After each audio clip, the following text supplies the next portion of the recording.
बिस्मिल्लाहिर्रहमानिर्रहीम। सलाम रहमतुल्लाहि जो आज हाजिर खिदमत है कराची से और मरकजी दफ्तर है अल सहला का। हाजिर खिदमत एक बार फिर एक नए पॉडकास्ट के साथ, एक नए प्यारे से दोस्त भाई के साथ। गेस्ट नहीं कह रहा, मेहमान नहीं कह रहा, मैं अपना भाई, छोटा भाई, दोस्त, बहुत प्यारी शख्सियत पर स्क्रीन पे आप देख सकते हैं।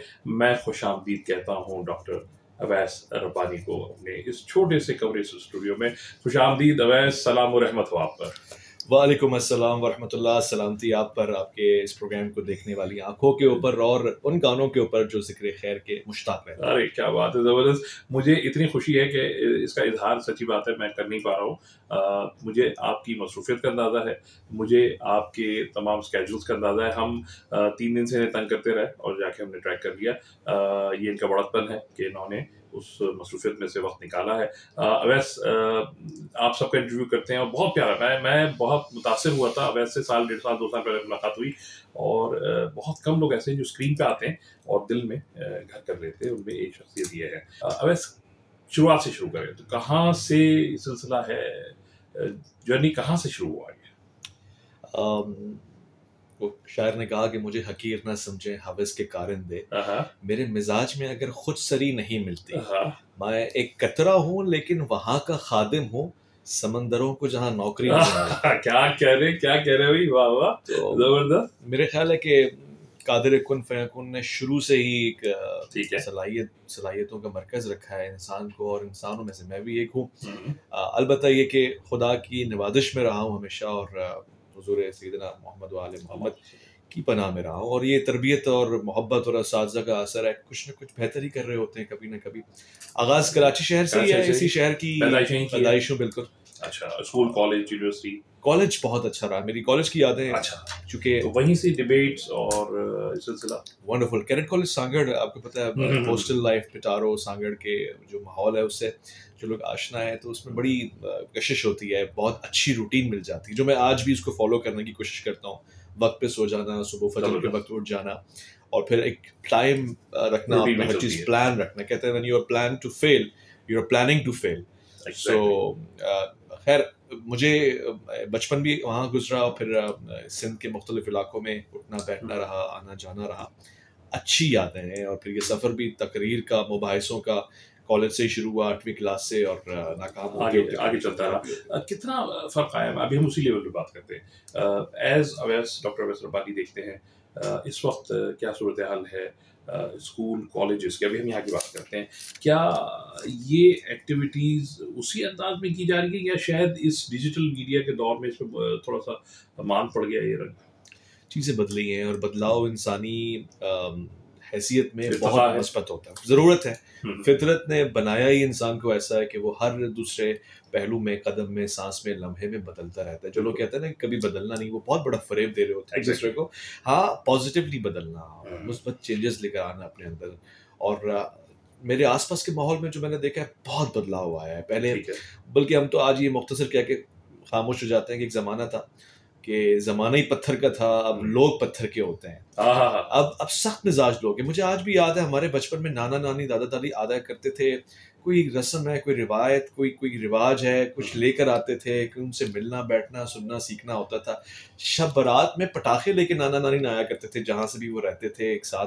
यानी एक अजीब सी बात थी, कोई खास वो नहीं, लेकिन कोई हलवा आ रहा है, जा रहा है, इससे हम कनेक्टेड रहते थे। उनकी नसीहतें, उनके तजुर्बात हमारे सामने रहते थे। आज ना हमसे कोई शेयर करने को तैयार है और ना ही हम किसी को। यानी कि आप, अगर मैं जहाँ तक समझाऊं कि अब वो खुशी नहीं है और कोई गम हमारे लिए गम का दर्जा नहीं रखता। कहता है कि खूब है शौक का ये पहलू भी, मैं भी बर्बाद हो गया और तू भी। अरे वाह, माशरा दोनों तरफ। मेरे ख्याल से ऐसे ही हुआ कुछ। पॉलिटिकल स्टांस भी आपका रहा, एक मैं क्या कहूँ कि एक इनकलाबी राइट विंग आपका रहा हमेशा से। क्या वजह है कि हमारे यहाँ यूनिवर्सिटीज़ लेवल पर बच्चों को ये सियासत की आज़ादी सही तरीके से नहीं दी गई और वहीं से बिगाड़ शायद पैदा हुआ माशरे में। सियासत का सही शऊर भी नहीं दिया गया, और अगर किसी चीज़ को हैंडल करने के लिए आपके पास तजुर्बा, सलाहियत और फ़हम, इदराक और तहम्मुल ना हो, हम किसी के भी मुखालिफ नहीं जा सकते। अगर वो हमें पसंद है, हमारा कायद है, हम ये सोचते हैं कि वो सीधा ही मासूम हो गया, अब उसमें एक भी गलती नहीं हो सकती, ऐब हम नहीं सुन सकते उसका। तो इसी तरह मैं समझता हूँ दोनों तरफ़ों से, बल्कि हर तरफ से एक संजीदगी का एलिमेंट मिसिंग रहा है। सियासत मेरे ख़्याल है दानिश्वर लोगों का काम है, और हमारे मुल्क में वो सियासत करता है जिसमें दानिश नहीं होती, बल्कि वो होशियारी करता है। सो मैं सच्ची बात ये कि सियासत से मैं इतना दिल बर्दाश्ता हुआ हूँ कि अब मैं सियासी मौज़ूआत के ऊपर गुफ्तगू करने से भी 100 मरतबा पहले सोचता हूँ, ख़ासतौर से पाकिस्तान में। इसकी ये वजह नहीं कि सियासत बुरी चीज़ है, हमारे यहाँ पाकिस्तान में बहुत गलीज़ चीज़ बन गई है। ठीक है, एजुकेशन कहाँ तक हासिल करी बुनियादी तौर पर? अल्हम्दुलिल्लाह मुझे कैरेट कॉलेज के इस सफ़र से बहुत कुछ सीखने को मिला। एक पैकेज कम्प्लीटली मिला, मैं हमेशा तारीफ़ करता हूँ जहाँ से मैं पढ़ा हूँ। उसके बाद फिर ग्रेजुएशन मैंने की है। ये मेरे लिए एक नई चीज़ थी, यानी मैं यूनिवर्सिटी के माहौल से इतना आशना नहीं था, पर एकदम से ना, क्योंकि हॉस्टल लाइफ को छोड़ के आप फौज में नहीं जाते कंटिन्यू, और आप यहाँ पर आ जाते हैं। फिर यूनिवर्सिटी लाइफ में आप ग्रेजुएशन करते हैं, BA BCom ये सब चीज़ें, फिर आप मास्टर्स करते हैं। वो भी मैंने उस फील्ड में किया जिसमें मुझे ज़ाती तौर से इंटरेस्ट था, मास्टर्स इन पब्लिक एडमिनिस्ट्रेशन। तो मुझे ह्यूमन रिसोर्स मैनेजमेंट का बड़ा शौक था, लोगों से कनेक्ट होना, लोगों के साथ जुड़ना। फिर ये शौक मुझे सोशल साइंसेस का स्टूडेंट बना गया। कराची यूनिवर्सिटी से मैंने क्रिमिनोलॉजी में MPhil किया, और मज़ीद ये कि ये सोशल साइंसेस से कनेक्ट मुझे कर गया रिलीजन के साथ बहुत गहरा। मैंने किसी गवर्नमेंट इदारे को ज्वाइन नहीं करा था एज ए इन्वेस्टिगेटर, कोई बड़ी हाई प्रोफाइल जॉब? पर नीली चराग़े फार्म से मंजिल मुसलमान की, सितारे जिसके गर्द राहों वो कारवां तू है। तो ये तो ठहराव है, ये गवर्नमेंट, मैं वज़ीराई करता हूँ लोगों की जो काम कर रहे हैं नेक ईमानदारी के साथ, मगर मेरे ख्याल से ये तो आपको लिमिटेड कर देता है, अनलिमिटेड पैकेज। जमूत कैफियत तारीफ जाती है कि आदमी उस अपने इंसान के पास ऑप्शंस ही होता है कि अच्छा कमाना है, अच्छा खाना है, सुकून में रहना है, और डर के रहना है क्योंकि आप सरकारी मुलाजिम हैं। कोई बात ऐसी नहीं कर सकते। मुझ जैसा आदमी तो इस वक्त सबके खिलाफ बोले और उसके पीछे कोई खड़ा है। मैं चाहता हूँ कि पब्लिक इब्तदाइया पहले सुने कि हु इज अवैस रब्बानी, सबसे पहले ये बात हो रही है।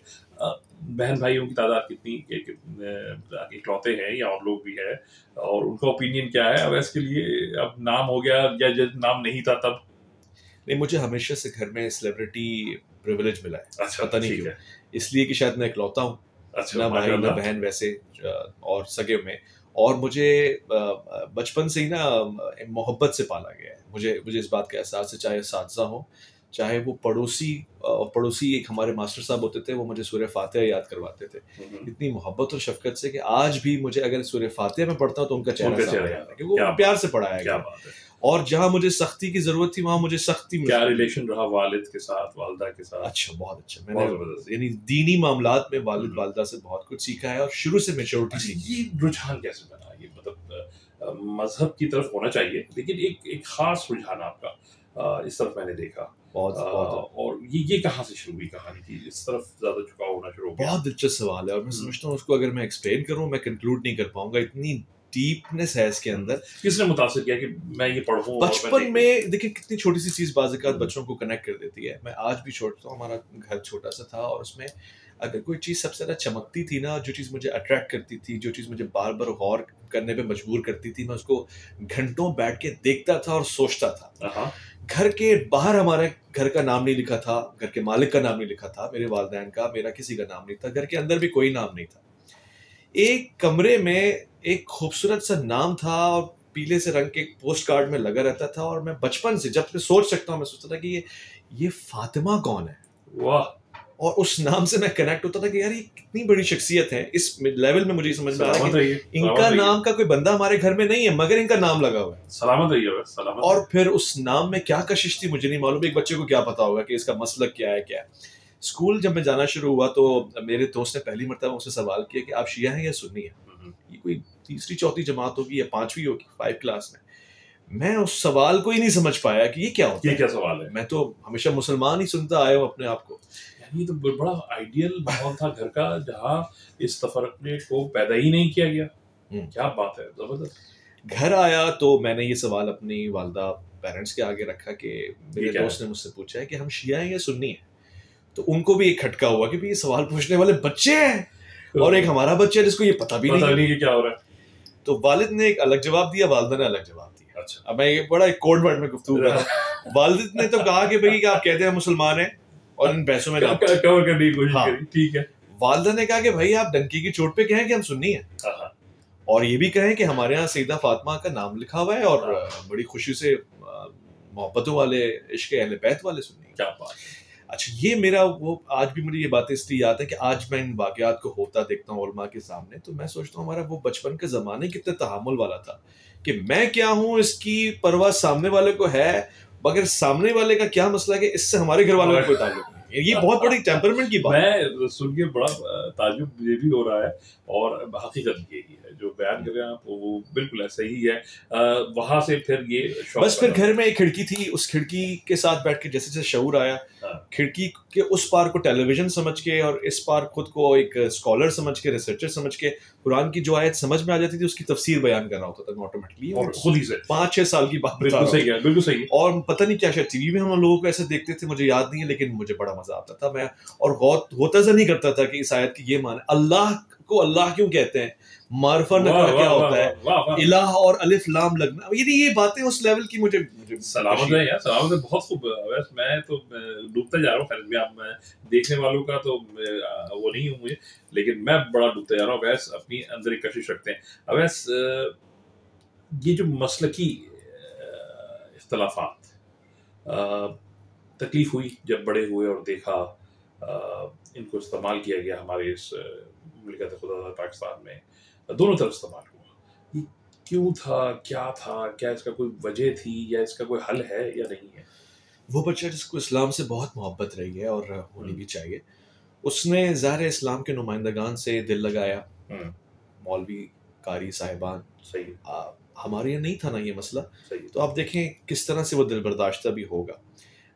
जिस जगह मैंने कुरान हिफ्ज़ किया, मैं पढ़ रहा था, कारी साहब, मैं उस वक्त तो उनके मसलक को भी नहीं समझता था।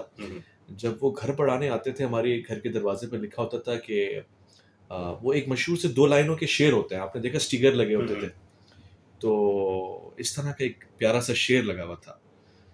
उन्होंने इस पे एतराज़ किया कि तुमने क्यों लगाया है?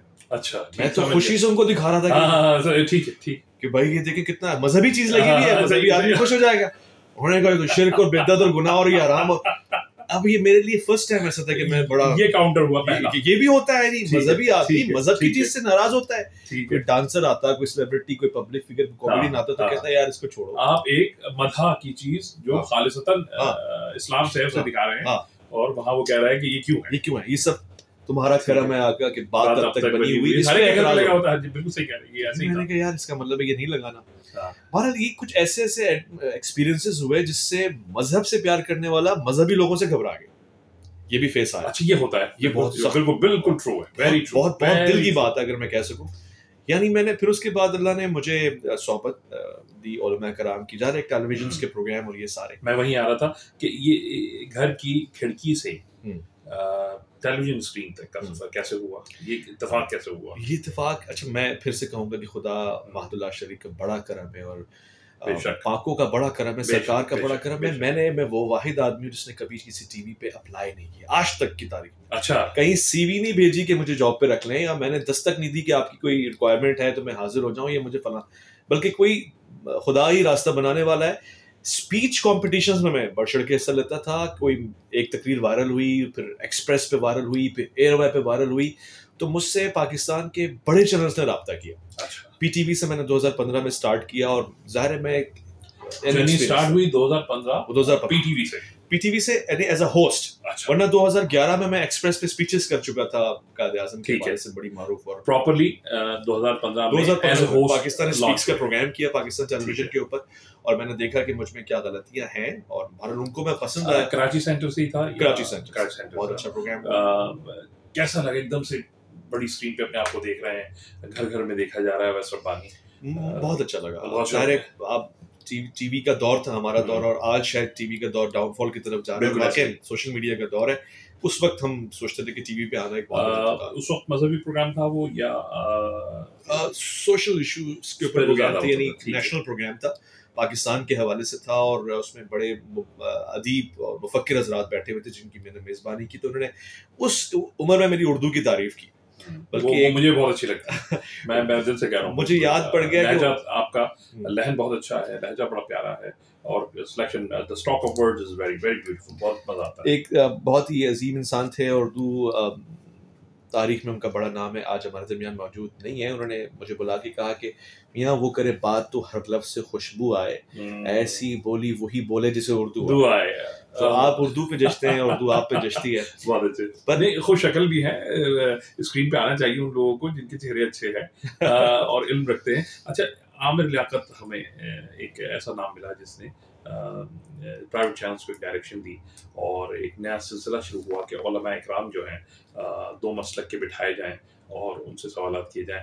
आपने भी अपने अंदाज में उस रविश को कायम रखा, बल्कि मैं ये कहूँगा मुतासिर कुन अंदाज तक आपने सो किया है। उस इतने जब बड़े नाम पैदा हो जाए, उनमें अवैस रब्बानी भी एक नाम आए, तो आप सोच सकते हैं कि उस बेंचमार्क को लेना कितना मुश्किल काम होगा। ये ख्याल और कैसा लगता है कि दो मसलों के मौलवियों को बिठा लिया जाए, और फिर जैसा भी हमने बात की कि कोई कंट्रोवर्शियल क्वेश्चन कर लिया जाए और उस पर फिर आपस में बहस मुबासा हो। क्या अवैस रब्बानी एंकर क्या कहते हैं इस पे?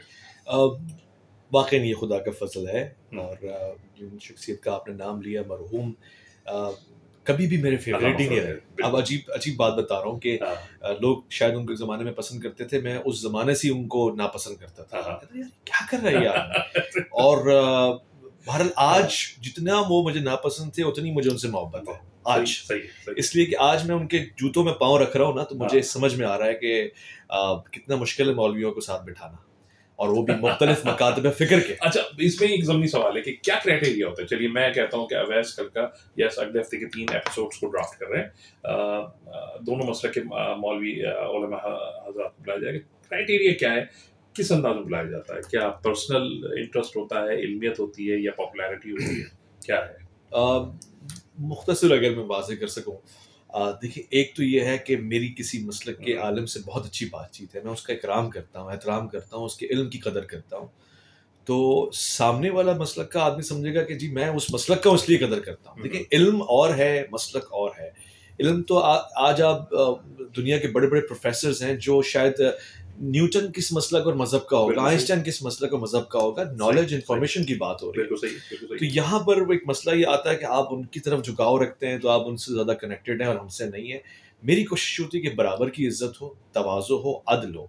बड़े बड़े मनाजरे मुबाहिसे ऐसे हुए जिसमें मेरे पर्सनल बिलीफ हो सकता है किसी आलिम से मिल रहे हो, मगर जस्टिफिकेशन में, कंडक्ट करने में मैंने 1 सेकंड की भी कोई अगर ऊपर नीचे किया हो, दानिस्ता तौर से नहीं करता। इवन कि दोनों मुझसे उठ के कहते हैं, खास तौर से वो जिसके साथ मेरा बिलीव भी सबसे ज्यादा काउंटर हो रहा होता है। एक साहब तो बड़ा मशहूर हुआ वो प्रोग्राम, और उन्होंने शरारत भी की, मगर दौरान प्रोग्राम और प्रोग्राम के बाद मुझे कह के उठे कि रब्बानी साहब, मैं आपकी अदालत के ऊपर कुर्बान कि आपने फलां साहब बैठे हुए थे, उनके ऊपर आपने वजन रखा कि ये बात गलत है, इसे वापसी लें, इसे ठीक करें, और आप बिल्कुल बराबर कर रहे थे। लोग तो कह रहे थे कि आप उनका तरफ झुकाव देंगे। कोई नाराजगी होती है ऑफ द रिकॉर्ड, या मान जाते हैं, बाद में सही रहते हैं? आप लोग डंडे पे मनवा लेते हैं।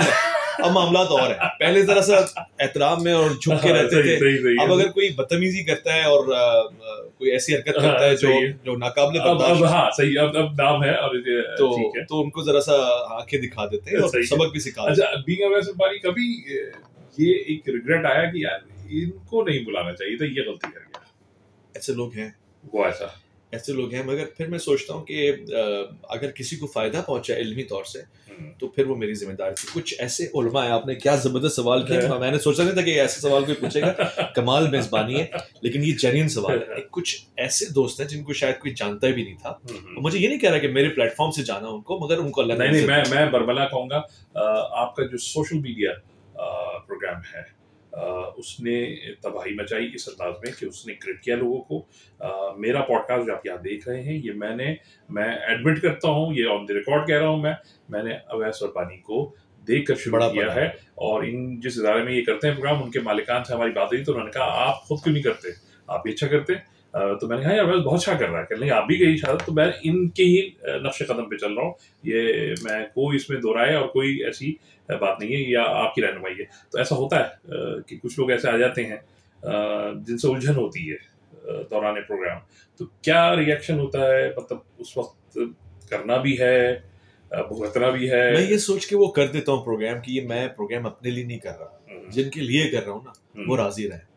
और उन्होंने मुझ पे, अगर देखिए मैं बता रहा हूँ कि एक प्रोग्राम करने के बाद एक ऐसे शख्स ने मुझे कहा कि आपने बड़े अदल से काम लिया है। यार आपसे तो मैंने तवक्को नहीं की थी, इवन मैंने आपकी फेवरेट पर्सनालिटीज के ऊपर सख्त जुमले इस्तेमाल किए, गिरफ्त की, तो आपने तो वहां पे मतलब बड़ा बैलेंस दिखाया। तो मैंने उनसे कहा कि मैं हूँ फैन ऑफ हजरत इमाम अली आप पे, और मैं जिसका फैन हूँ उससे मैं उसकी सलाहियत ना सीखूं, काबिलियत ना सीखूं, जो उसकी शनाख्त अदल वो मुझ में ना हो। और फिर मैं अगर वो मुझसे, मैं जिस दिन ऑटोग्राफ लेने जाऊं मिसाल के तौर पे, मैं आज की जुबान में बात कर रहा हूँ, और वो मुझसे कहते हैं कि दूर हो जाओ तुम आदिल नहीं हो, मेरे आसपास तो आदिल का क्या बात की, बहुत मैं तो आइडियल जिसको समझता हूँ मैं उसके साथ लेके चलूंगा, चाहे आप वो कोई भी नाराज हो। मैंने आपकी खुशी के लिए नहीं किया, उनकी नाराजगी के लिए नहीं किया, जिसको हीरो समझता हूँ उसकी हीरोशिप को सामने रखते हुए किया है, मयार वो है। सो ऐसा बहुत हुआ है, कुछ ऐसे उलमा दोस्त अहबाब जिनके साथ प्रोग्राम किया, अल्लाह ने उनको इज्जत दी दुनिया भर में, अब वो जा रहे हैं मुख्तलिफ प्रोग्राम से बैठते हैं। कभी कभार इंसान सोचता है कि यार ये कभी कोई थैंक यू बोलेंगे, मगर वो थैंक यू तो बहुत छोटा हो जाता है। वो अगले दिन कहते हैं भाई हमारी फीस बढ़ा दें अब आप, हमारा लिफाफा बढ़ा दें अब आप। यानी मैं हैरान हूँ कि इसके लिए जिगरा चाहिए, और अगर लिफाफा ना बढ़े तो कॉन्स्पेरेसी भी कर रहे होते हैं दूसरे मौलवी को, यार अब इनका बाइकआउट करते हैं कुछ टाइम के लिए ना, उनको नहीं पता हमारे पास घर में रद्दी पेपर इतने इतने मौलवी हैं। क्या बात है, बिल्कुल ऐसे ही, बिल्कुल ऐसे ही। पिछले दिनों एक प्रोग्राम किया आपने अयाम फातिमा पर, ठीक है, एक आलिमा के साथ, तो उनकी क्या कहना चाहिए, वो टिकटॉक क्लिप्स कह लें या जो भी आप क्लिप्स कह लें, बड़ी वायरल हुई, उसमें बड़े कुछ चीज़ों को हाईलाइट किया गया। क्या रिएक्शन रहा अमूमी तौर पर उस प्रोग्राम का?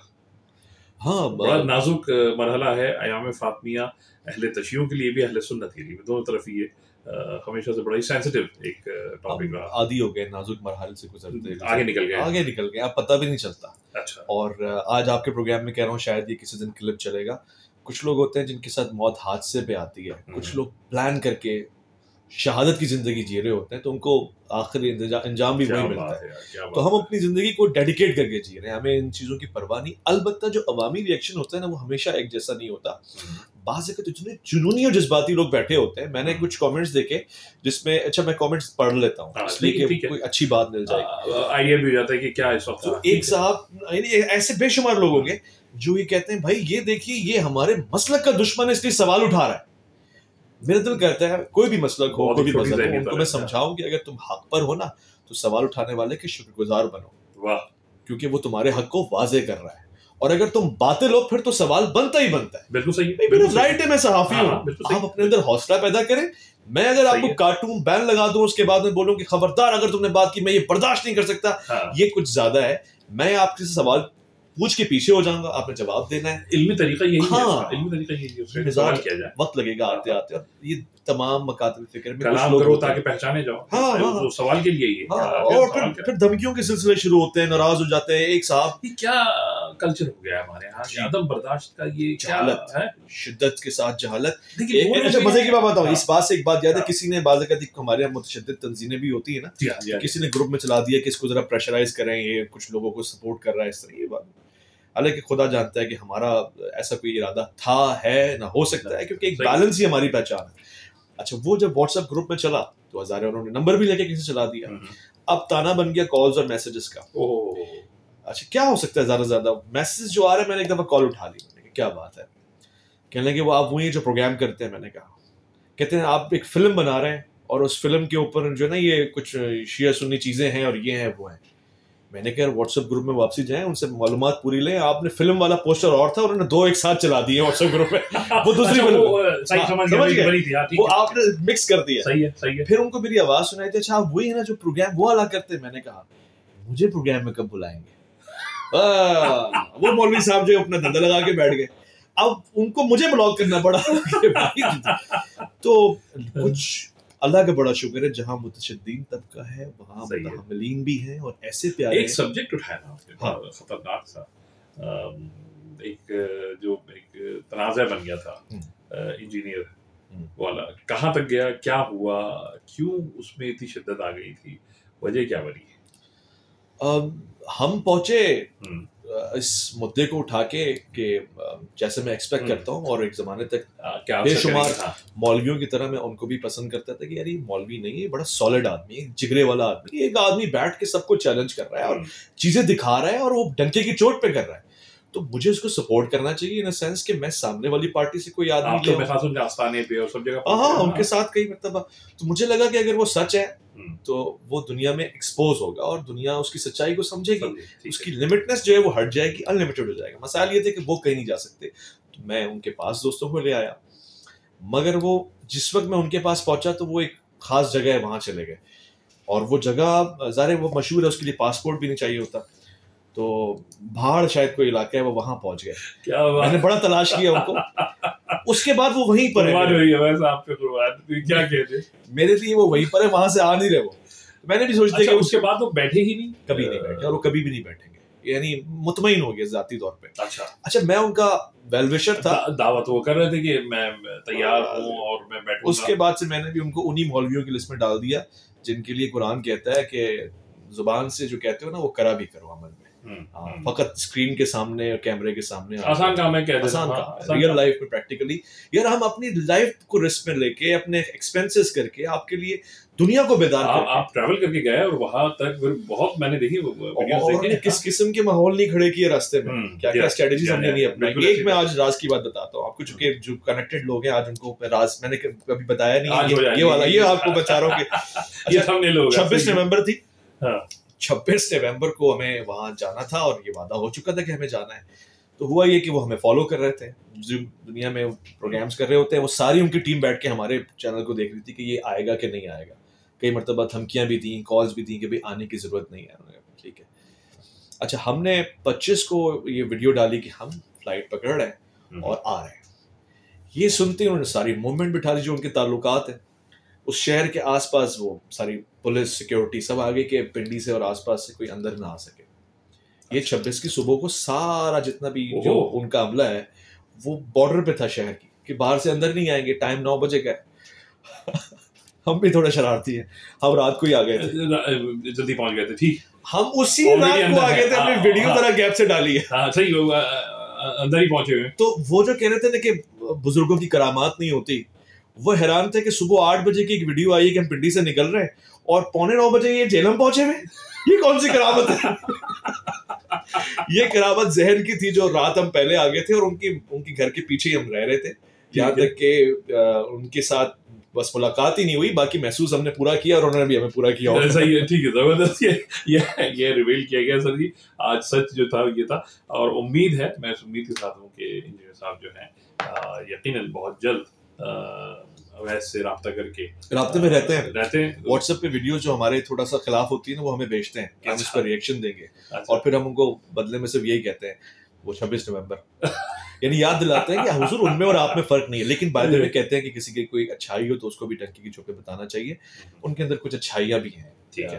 यानी हो सकता है कि इस वक्त वो इस पोजीशन में नहीं है, लेकिन जो मुतशद्दिद फिक्र है ना वो फिलहाल उनके अंदर इतनी नहीं आई है। सही है, किसी और मौलवी को कहता तो शायद वो मेरे ऊपर अलग मसाइल। आपकी बहुत तारीफ करूंगा। देखिए, यही एक इल्मी शख्सियत की निशानदही होती है कि देखिए इख्तलाफ बड़ा इख्तलाफ नहीं होगा, यहाँ मकसद किसी की दिल आज़ारी नहीं है और ज़बरदस्ती का इख्तलाफ नहीं है, जो अच्छाइयाँ हैं उसका भी बयान किया गया है, जो बुराई तो नहीं कहेंगे, जो इख्तलाफ है उस पर दावत फ़िक्र बहुत पहले से भी दी हुई है अवैस इस पर, और वो जारी है जब उस पर रब्ता करना चाहे। एक तंजीम जिना का पाकिस्तान, जी जी देखिए ये कॉन्सेप्ट कहाँ से आया और कहाँ चला, क्या सोचा?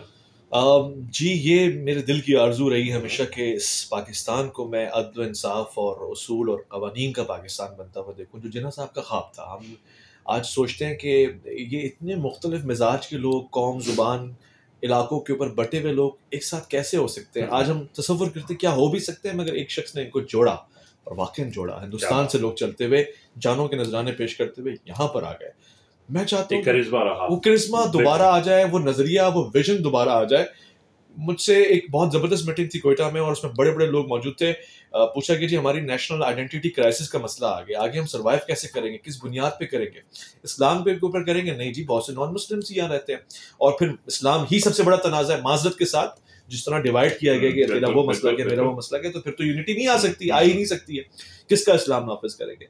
तो मैंने एक सजेशन दी, मैंने कहा देखिए एक कायद हमारा रहा है और उसकी सिर्फ नोटों पे तस्वीर नहीं लगानी। मुझे बाद में बड़ी खुशी है कि जवाद शाह साहब के ऑफिस में कायद आज़म की तस्वीर लगी हुई है और ये कोई सरकारी दफ्तर नहीं जहाँ मजबूरी में लगाई है। ये मोहब्बत है, ये बड़ी बात है, बड़ी बात। आप पता नहीं आप नोटों की कशिश कायद से मोहब्बत है, इस मुल्क से बड़ी मोहब्बत है, कायद के कैरेक्टर्स से भी मोहब्बत होगी आपको। बिल्कुल आज ढूंढने से भी ऐसा आदमी नहीं, बिल्कुल ऐसे ही, बिल्कुल ऐसे ही। और जो तवाज़ुन, नजरियात पर मुल्क बनाना बड़ी बात है। जी कैरेक्टर और सबसे अच्छी बात है कि दानिश देखें उस इंसान को।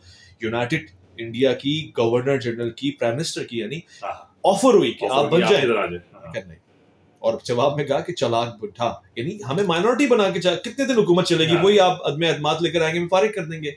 बेसिक राइट्स तो हमें तब मिलेंगे जब हमारे हाथ में इख्तियार होगा। बदकिस्मती से वो ख्वाब छीन लिया गया हमसे, न सिर्फ वो कायद बल्कि वो कवायद भी छीन लिए गए। आज आपको नहीं पता। नौजवान नस्ल से उम्मीद लगा रहे हो इस मसले में कि बेहतर होगा, करेंगे ऐसा, या कोई लीडरशिप पैदा होगी? मुझे लीडरशिप का वैक्यूम नजर आ रहा है, कोई कायद ही नजर नहीं आ रहा कि जो बच्चों को, यंगस्टर्स को ये राह दिखा सके। जो है, मैं नहीं कहना चाह रहा वो कहाँ है बेचारे, लेकिन बाहर कोई नहीं है। क्या वजह है? अब स्पेशली कराची शहर हमारा तुम्हारा एक ही है, इसमें मैं देखता हूँ कि कोई पुरसाने हाल नहीं है। मेरा ख्याल है आप फरमा रहे हैं कि कायद नहीं है और मैं कह रहा हूँ कि कौम नहीं है। वो एक वक्त था कि हमारा हम एक कौम थे, हमें कायद की जरूरत थी। आज हर बंदा कायद है, कवायद में नहीं है, और हमें कौम की जरूरत है, वो भी एक। तो बहुत जरूरी है, वरना यकीन माने अच्छे अच्छे लोग भी आए हैं और हम जानते हैं ऐसे लोगों को, हमने उनकी कदर नहीं की। कभी उन्हें जेल में, कभी हमने उनको बायकॉट में, बैन में, कभी उन चीज़ों में लगा दिया। ज़ाहिर यही होना है, जब तक कौम डिजर्विंग नहीं होगी, जितना अच्छा कायद आ जाए कुछ भी नहीं हो सकता। और यंगस्टर्स क्या सोचते हैं?